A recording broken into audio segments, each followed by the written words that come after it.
Hi everyone, I'm Sayan Ghosal. I'm a PhD candidate at Johns Hopkins University. Today in this work, I'm going to discuss about our recent exploration to use biological knowledge to integrate whole genome, whole brain, and whole genome genotype data to improve disease classification and to better understand the genetic risk associated with neuropsychiatric disorders. Neuropsychiatric disorders like schizophrenia are mainly characterized by their altered neural activity. This alteration in neural activity leads to different behavioral deficits like cognitive dysfunctions. Different brain imaging techniques like fMRI gives a way to probe into the neural functioning of the disease. At the same time, schizophrenia is hereditary. The genetic mutations in the DNA express themselves through different downstream products leading to the behavioral deficits. So, a common strategy is to extract meaningful representation patterns from both the modalities and combine them to improve prediction. In imaging genetics, prior works have combined these two different data modalities in a multi-view representation framework and associate them with the disorders. However, most of these works face multiple challenges while modeling millions of genetic variance data or while modeling nonlinear interactions and handling missing data. In order to address these issues, we introduce a joint framework that encodes millions of genetic variance data using biological knowledge and then combine them with imaging data for disease prediction. In our approach, we have two different modules. One extracts feature from the whole genome genotype data, and the second integrates that extracted features with the imaging data. Now let's look into our genetic encoding framework. In order to encode the genetic data, we need to first understand how the genetics have downstream effects. The genetic variations in the DNA influence their nearby genes. These genes influence different downstream biological processes or functions, which are again interconnected with each other. So, our strategy here is to use this hierarchical structure of information flow to regularize our model and extract meaningful features from the whole genome genotype data. Following this strategy, we first group the SNPs or the genetic variants according to the nearest genes and generate a genetic risk scores. Then we cluster these genes to different biological processes using biological information of genetic contributions. Here we use the gene scores G to generate a node signal for each biological process, and we embed the gene scores to the node signal using the gene to node embedding matrix A. After building this graph, we implement a message passing scheme using graph convolution. The message passing operation allows information flow through the network using the hierarchy of gene ontology. Finally, we use an attention scheme to quantify the effect of each node over its parent node. This node-node interaction provides us knowledge or interpretation about different genetic pathways associated with the disorder. After each message passing, we coarsen the graph by removing the leaf nodes. This significantly reduces our computational overhead without losing any information.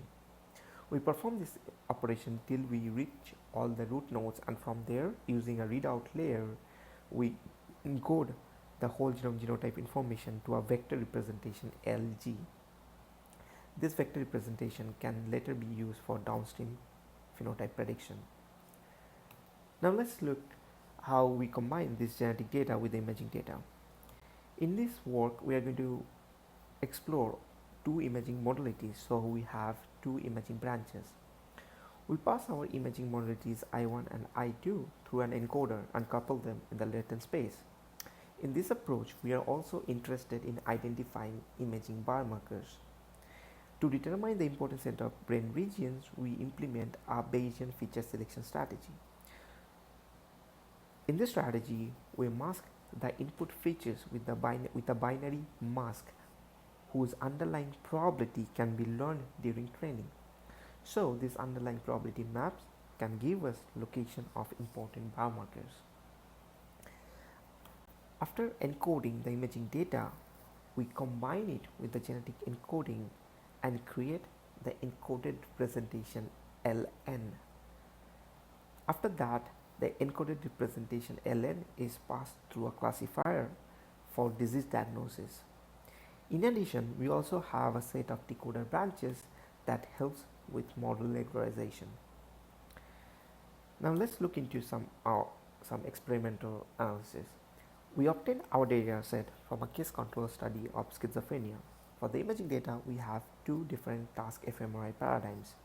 Using BrainTome Atlas, we parcellate the brain into 246 regions and we use the average brain activations of each region as input to the model. For the genetic variants, we obtain 102,000 LD independent index SNPs that are localized to 13,908 genes. These genes are further mapped to 13,595 biological processes.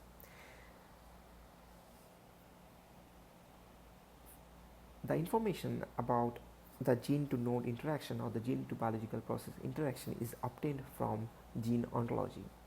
Our main cohort contains 210 subjects with both imaging and genetics data. We compare our model with two baselines on the main cohort data using repeated tenfold cross-validation. The first baseline is the traditional machine learning model where we use parallel ICA to encode the data followed by random forest. In terms of AUC, we see that this model performs significantly worse compared to our approach. The second baseline model, GMind, is a deep learning based model that uses a subset of the genetic variance data and brain imaging data for classification. The performance comparison here shows that our model achieves better performance when it uses the whole genome genotype data. Finally, we compare with single modality based approaches where we use imaging or genetics data individually for prediction. The performance here shows that by integrating multiple modalities, we can leverage the synergy that leads to improved prediction. We also wanted to evaluate the importance of biological knowledge driven encoding. So here we replace the gene ontology based encoding with standard graph convolution network and ANN and the traditional polygenic rescore based model.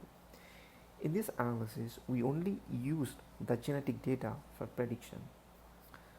We trained all the models on 1,848 subjects and tested them on the main cohort with 210 subjects. The performance here shows that the biological knowledge driven network can extract better discriminative patterns from the data that are useful for prediction. In an exploratory analysis, we evaluated the node-node interactions in the network and we were able to identify 152 significant paths in the network that show differential pattern between cases and controls.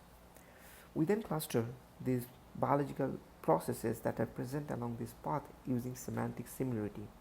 The keyword on the right shows the most frequent keyword or the most frequent biological processes that appeared within each cluster.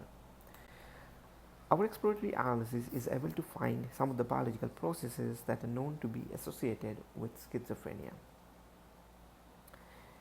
We also evaluated the feature importance maps to identify brain imaging biomarkers. We projected the importance map onto the brain to check their underlying brain regions. And the regions identified by this approach underlie default mode network, memory retrieval network, and attentional networks, all of which are known to be affected by this disorder. Finally, we compared the stability of these imaging biomarkers and compared them with a kernel-based based approach. The performance here shows that compared to traditional approaches, this Bayesian feature selection approach is more stable and can identify robust biomarkers. With that, I want to acknowledge our funding sources. So finally, to conclude, in this work, we introduce an end-to-end framework that can perform whole brain, whole genome analysis. In addition, by incorporating domain knowledge in a hierarchical setting, we can find rich representations from the data that leads to improved disease prediction. Thank you.